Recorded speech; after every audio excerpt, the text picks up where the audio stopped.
అవంతి, ఆయుష్ల పెళ్లై 2 ఏళ్లైనా వారి దాంపత్య జీవితం అడుగడుగునా కొత్త అనుభవాలతో నిండిపోయింది.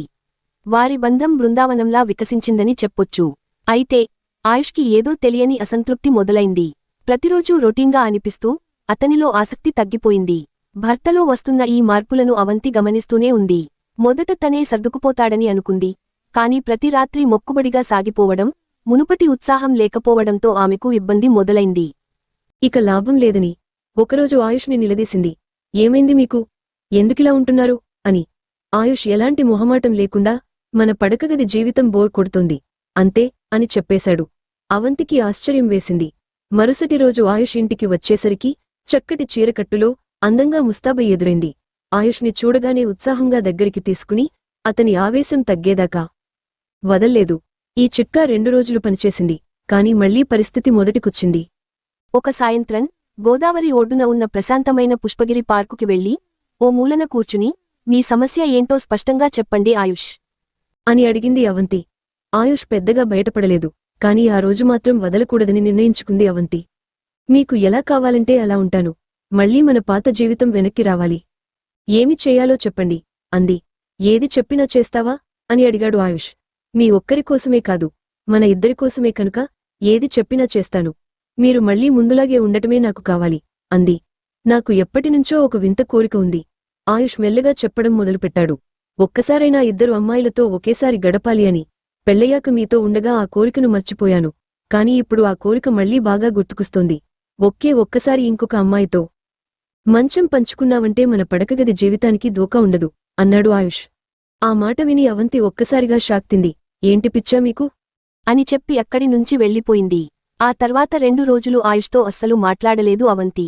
అనవసరంగా చెప్పానా అనుకున్నాడు ఆయుష్. ఆ తర్వాత ఉండలేక తనే వెళ్లి నచ్చచెప్పడానికి ప్రయత్నించింది అవంతి. ఇలాంటి కోరికలు ఎంత ఇబ్బంది కలిగిస్తాయో తెలుసా?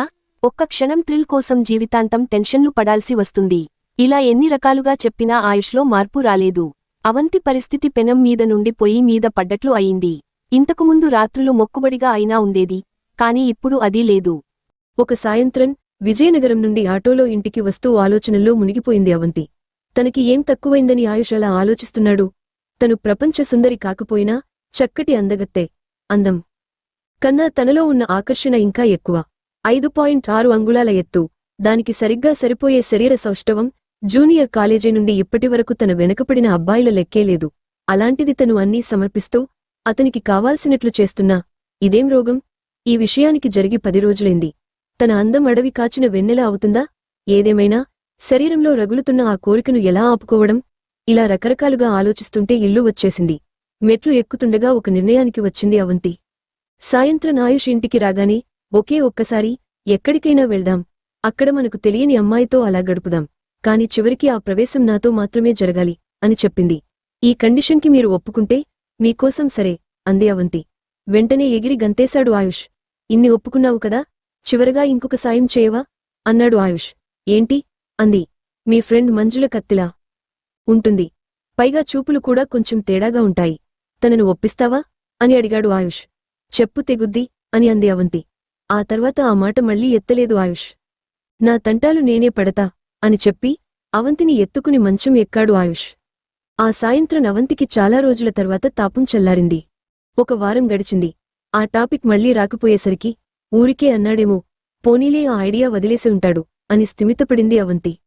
అవంతి ఈ విషయానికి మర్చిపోతుండగా అనుకోకుండా ఒకరోజు మంజుల తన అన్నయ్య విక్రమ్ మరియు అతని భార్య నిషితతో కలిసి అవంతి ఇంటికి వచ్చింది. విక్రమ్, నిషితలు బెంగుళూరు నుండి వచ్చారు. విక్రమ్ అద్భుతమైన వ్యక్తిత్వం, నిషిత స్నేహపూర్వక స్వభావం, వారిద్దరూ కలిసి ఉంటే వచ్చే సరదా వాతావరణం ఇవన్నీ ఆయుష్ను బాగా ఆకట్టుకున్నాయి. మంజుల ఆయుష్ని చూస్తూ, మా అన్నయ్య చాలా సరదా మనిషి, వదిన కూడా చాలా ఫ్రీగా ఉంటుంది. మీరందరూ కలిసి బాగా ఎంజాయ్ చేయొచ్చు అని నవ్వుతూ అంది. ఆయుష్ చూపులు నిషితపై పడ్డాయి. ఆమె సౌందర్యం, చిరునవ్వులు, మాట్లాడే విధానం అతన్ని బాగా ప్రభావితం చేశాయి. మరోవైపు విక్రమ్ అవంతితో కబుర్లలో మునిగిపోయాడు. అతను అవంతి కవిత్వంపై ఆసక్తిని చూపిస్తూ ఆమెతో మరింత స్వేచ్ఛగా మాట్లాడటం మొదలుపెట్టాడు. ఆ రాత్రి విక్రమ్, నిషిత, మంజులతో కలిసి ఆయుష్, అవంతిలు చాలా సరదాగా గడిపారు. ఆ తర్వాత 2 రోజులకు ఆయుష్కి ఒక ఐడియా వచ్చింది. నిషితను ఈ కోరికలో భాగం చేయగలిగితే ఎలా ఉంటుంది? ఈ ఆలోచన అతని మనసులో రగులుకుంది. కాని ఎలా అడగాలి? అదే సమయంలో అవంతికి విక్రమ్పై ఒకరకమైన సానుభూతి, ఆసక్తి ఏర్పడ్డాయి. విక్రమ్ తన భార్య నిషిత గురించి మాట్లాడుతుండగా ఆమె కళ్ళు మెరిశాయి. విక్రమ్ మాటల్లో ఉన్న నిజాయితీ, అతనిలోని కళాత్మకత అవంతిని ఆకర్షించాయి. మరుసటి రోజు ఆయుష్, అవంతి, నిన్న మన ఇంటికి వచ్చిన నిషితను చూశావా? ఎంత అందంగా ఉందో. తనను ఒప్పిస్తే ఎలా ఉంటుంది అని అడిగాడు. అవంతికి కోపం వచ్చింది. ఏంటి ఆయుష్, నీకు కొంచెం కూడా సిగ్గులేదా? మా స్నేహితురాలిని కూడా వదలవా? పైగా తన భర్త విక్రమ్ చాలా మంచి మనిషి. వారిద్దరూ ఎంత అన్యోన్యంగా ఉన్నారో చూశావు కదా. అలాంటి ఆలోచనలు ఎలా వస్తాయి నీకు అని గట్టిగా చెప్పింది. ఆయుష్ మాత్రం తన పట్టు వదలలేదు. నువ్వు ఒప్పుకుంటేనే ఏదైనా చేస్తానని చెప్పావు కదా. ఒక్కసారి ప్రయత్నిస్తే పోయేదేముంది అని మళ్లీ అడిగాడు. అవంతి నిశితంగా ఆయుష్ను చూసింది. తన భర్తలోని ఈ కొత్త కోణం ఆమెకు ఆందోళన కలిగించింది. విక్రమ్, నిషితలు ఇంకా కొన్ని రోజులు చిలకలపేటలో ఉండబోతున్నారు. ఈ సమస్యకు ఎలా ముగింపు పలకాలని ఆలోచించడం మొదలుపెట్టింది.